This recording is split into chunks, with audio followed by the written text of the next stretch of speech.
soy Juan y hoy seguiremos con los modelos atómicos, esta vez el de Rutherford. También veremos, bueno, las dos partículas subatómicas que nos quedaban, el neutrón y el protón, y también cómo se llegó a este modelo atómico, gracias a los descubrimientos en radiactividad. Y con esto último vamos a empezar con la radiactividad. Os dejo arriba a la derecha mis dos anteriores vídeos de los modelos atómicos de Dalton y de Thomson. Así que empecemos con este último concepto. La radiactividad se observó por primera vez en 1896 por un científico llamado Becquerel, que descubrió que unas sales de uranio desprendían una fosforescencia verdosa, eran fosforescentes y desprendían una luz verdosa inusual, después de haber estado expuestos a la radiación solar. O sea que la desprendían cuando estaban siendo expuestos a la radiación solar, al sol, pero después de haber estado expuestos, también seguían siendo fosforescentes. Este fue la primera observación. Ahora vamos a ver los descubrimientos.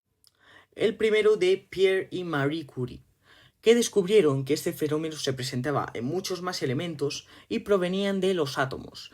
Y gracias a ello ganaron el premio Nobel. Por cierto, Marie Curie es la única persona que ha conseguido ganar el premio, bueno, dos premios Nobel diferentes, el premio de física y también de química. Y también gracias a la radiactividad, que lo denominaron ellos, descubrieron el polonio y el radio, dos de los 118 elementos de la tabla. En 1903, Rutherford, que es la persona que va a crear este nuevo modelo atómico, concluyó que la radiactividad era la desintegración espontánea de átomos de gran masa y que producían unas emisiones. Y hay tres tipos de emisiones: la radiación alfa, la radiación beta y los rayos gamma.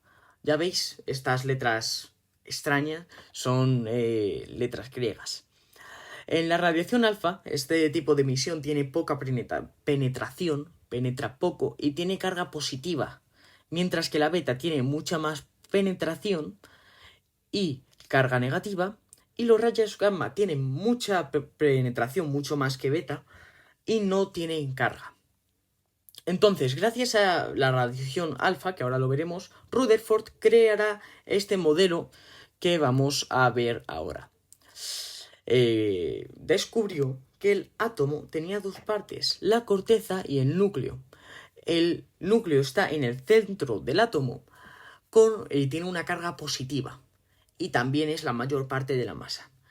Y la corteza está compuesta por electrones muy pequeños que orbitan al núcleo, que es mucho más grande que el electrón. Después lo veremos, pero el neutrón y el protón tienen mucha más masa que los electrones. Por eso la mayor parte de la masa del átomo está en el núcleo.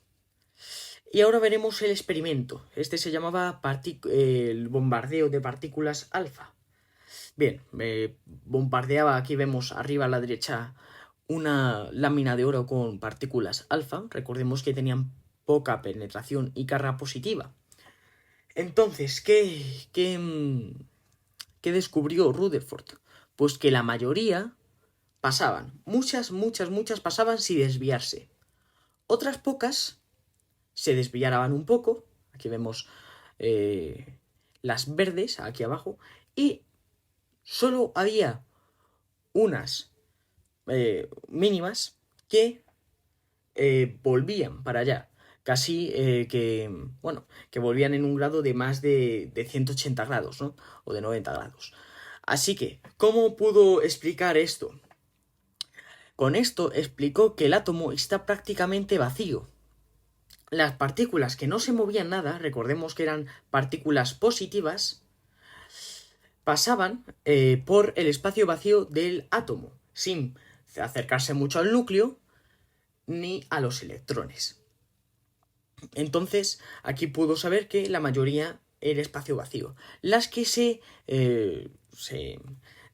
iban un poco, se distanciaron un poco de su órbita, Estas pasaban cerca del núcleo o del electrón. Al ser de carga positiva, este átomo, esta radiación alfa, se repelería, ¿no? Se repelería por la carga positiva del núcleo. O también se acercaría más al electrón si estuviera al lado del electrón, pero eso es poco probable porque son muy pequeños. Y los pocos que se repelían para atrás eran los que justo iban directos al núcleo y se repelían.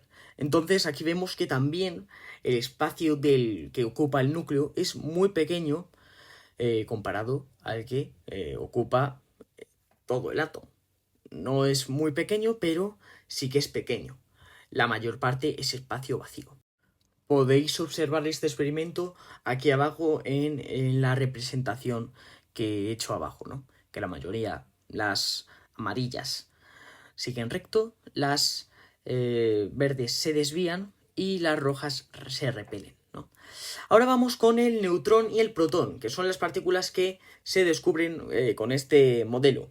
El protón fue descubierto por este mismo científico, Rutherford, en 1919. Y su carga es contraria a la del electrón. Por eso, el átomo es neutral. Lo habíamos hablado en el modelo atómico de Thomson. La carga positiva del átomo, que en ese momento no se sabía que era el protón, era tal que contrarrestaba la carga negativa de los electrones. Ahora ya sabemos que existe una partícula propia positiva que es contraria al electrón. Y la carga del núcleo depende del número de protones, no le queda otra, ya que la otra partícula del núcleo es el neutrón, ¿no? Y este no tiene carga. Y el protón es aproximadamente la mitad de la masa atómica. Esto también es verdad. Es un poco menor de masa del protón. Es un poco menor. Es un poco menor que el neutrón, que es un poquito más grande. Y como el electrón es muy diminuto, entonces ya pues sería la mitad de la masa, sería de los protones. Después tenemos los neutrones, que se descubrirían mucho después, aunque fue deducido por Rutherford ya, que dijo que debía existir una partícula más sin carga, pero con masa, porque veía que quizá la suma de las masas de los protones más los electrones no era la mitad, más o menos, ¿no? del átomo. Pero, eso sí, la carga del átomo era igual a la del protón y los electrones. Así que debía haber una partícula sin carga, pero sí que tendría masa. Y fue Chadwick, esta vez, el que lo descubrió en 1932, casi 20 años después. Y su masa es aproximadamente igual a la de un protón. Es un poco mayor. Y en 1964 vamos a terminar con esta partícula subatómica. Gell-Mann y Zwick propusieron unas partículas llamadas quarks. Estos tienen una carga fraccionaria y forman a los neutrones y protones. Hay 6 tipos, pero solo vamos a dar 2. El quark up y el quark down. Ahí vemos cómo los podemos representar. Y el quark up tiene una carga positiva de 2 entre 3. Mientras que el quark down tiene una carga positiva de -1. Una carga negativa de 1 entre 3. Entonces, los protones están formados por 2 quarks up, que entonces si lo sumásemos serían 4/3, y un quark down, que si lo restásemos ya sería 3/3, ya sería una carga positiva, ¿no?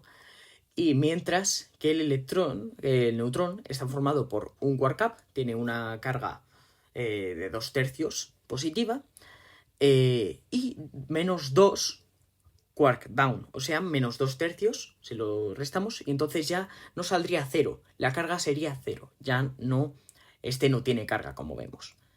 Así que bueno, muchas gracias por ver este vídeo, os espero en los siguientes, en el modelo atómico de Bohr. Así que muchas gracias por verlo y adiós.